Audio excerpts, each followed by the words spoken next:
Halo guys, jumpa lagi dengan saya Gunawan BST. Kali ini masih dalam suasana corona sehingga banyak yang galau karena jam kerja di Bursa Efek Indonesia juga akan dikurangi dan otomatis biasanya itu akan mengurangi volume perdagangan gitu. Dan makin sempit gitu posisi kita untuk bisa mendapatkan gain yang cukup lebar gitu, yaitu ada konsekuensi dari COVID-19.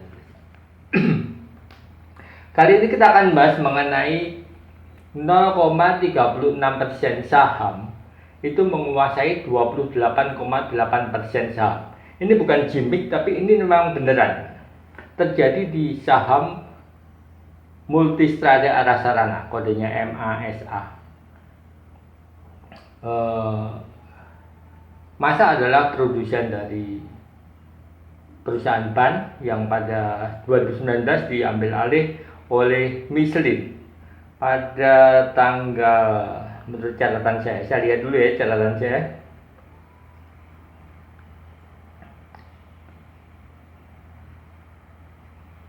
menurut catatan saya pada tanggal 6 Maret 2019 Michelin menguasai 99,64% saham di Masa. Ini sebelumnya saham ini dimiliki oleh Tanuri itu ya, yang sekarang memiliki bola Bali United, klub sepak bola Bali United. Itu sekarang ini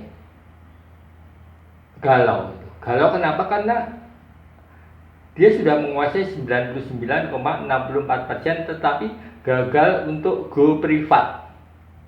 Kenapa dia menginginkan go privat gitu ya? Karena memang Masa ini menjadi bagian dari bisnis Michelin secara global gitu.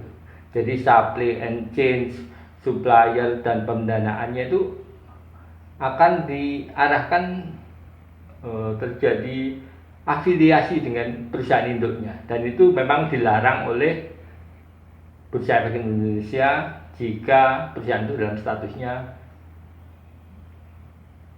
perusahaan publik gitu ya. Makanya dia berencana untuk menjadi perusahaan privat. Itu sudah diajukan di tanggal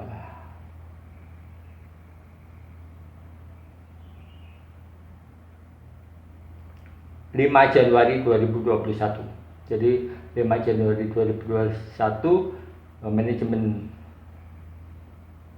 Masa mengajukan diri untuk go privat, artinya keluar dari listing supaya bisnisnya itu benar-benar bisa dikendalikan secara grup internasional gitu. Karena kalau pendanaannya, financing, supply and chain-nya itu memprioritaskan perusahaan terafiliasi memang dilarang karena statusnya sebagai perusahaan publik. Tetapi masalahnya ternyata kurang dari 1%, tepatnya 0,36% saham yang dikuasai publik tersebut itu tidak bisa serta-merta dibeli di pasar negosiasi, karena memang namanya pasar negosiasi itu tergantung dari negosiasinya. Tetapi kalau dijual, dibeli di harga pasar, nah ini yang jadi masalah, karena ternyata price book value dari Masa saat video ini dibikin adalah 80 kali. Artinya nilai sahamnya yang hanya 0,36% itu dikali 80 kali, jumlahnya adalah sekitar 28,8% dari total ekuitasnya. Jadi disinilah letak benang merahnya kenapa saham 0,36% tersebut ternyata menguasai ekuitas lebih dari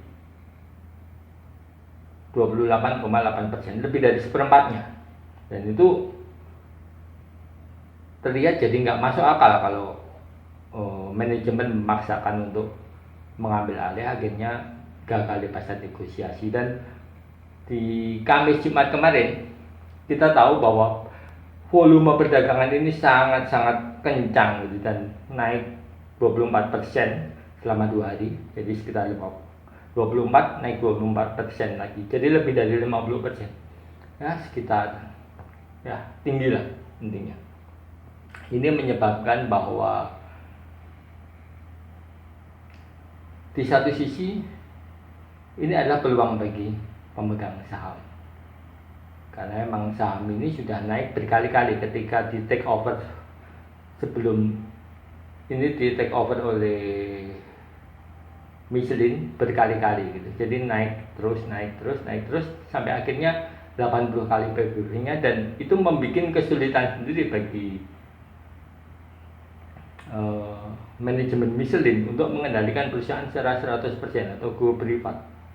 Kenapa perlu go privat? Karena ya itu memang strategi perusahaan. Ada perusahaan memang ingin mengambil dana dari masyarakat, tetapi ingin memperbaiki supply chain manajemen secara internal sehingga tidak dipengaruhi oleh regulasi yang sifatnya publik gitu. Karena bagaimanapun juga kepentingan pemegang saham itu walaupun sangat sedikit, kurang dari 1%, tepatnya 0,36%, tidak bisa dipaksakan untuk disuruh jual. Ya kalau mau jual ya di pasar negosiasi itu. Itulah kesulitannya bagi perusahaan publik untuk delisting. Di sisi lain, sebetulnya ini perlu wise dari otoritas jasa keuangan. Kenapa? Bagaimanapun juga tidak boleh ada egosentris sektoral gitu ya, karena bagaimanapun juga Multistrada ini berbisnis di Indonesia, melakukan manufaktur di Indonesia, menghasilkan pajak, menghasilkan tenaga kerja, dan mereka perlu keleluasaan untuk menjalankan manajemennya.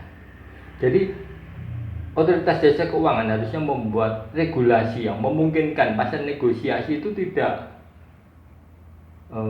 liar-liar amat, tidak sangat negosiable gitu. Kalau seperti ini kan ibaratnya seperti ini, ada jalan raya besar, kemudian ada satu orang nggak mau jual tanahnya, akhirnya ya jalan itu terpaksa berbelok karena di tengah-tengahnya itu ada orang yang ya nyolot lah tanahnya nggak mau dijual, akhirnya mengganggu fasilitas umum lainnya yang seperti itu. Ini mirip dengan yang terjadi di saham Multistrada ini, tapi ya itu adalah domain dari pemerintah. Kita sebagai pemain saham bisa melihat bahwa itulah oportunitas kita. Ketika grup besar menguasai sebuah perusahaan dan cenderung untuk mendominasi, itu adalah saat yang tepat untuk kita ikut masuk, menyelinap gitu. Tetapi tidak semuanya juga berlaku seperti itu. Kita lihat saham di Bentul Internasional ya, RMPA, itu juga sebagian besar dikuasai oleh asing, sampai 95% kalau nggak salah. Tapi dia memang ya tidak berkait dengan operasional manajemennya, akhirnya ya anggot-anggotan dia. Mau sahamnya naik turun ya biarin aja, yang rugi investor kecil. Ya memang itulah, memang di pasar saham itu tidak mutlak. Ada yang diuntungkan oleh kepemilikan pabrik yang kecil, tapi ada juga yang diuntungkan oleh kepemilikan yang tidak diuntungkan oleh kepemilikan pabrik yang kecil. Intinya hal-hal seperti ini bisa menjadi pelajaran bagi investor saham untuk jeli mengambil peluang. Terima kasih sudah mendengarkan video saya. Jangan lupa like and subscribe. Data-data tersebut akan saya tayangkan di sebelah sini supaya Anda bisa melihat realitanya tentang fundamentalnya, tentang prospek bisnisnya dari Multistrada Arasarana ini. Terima kasih, see you, thank you.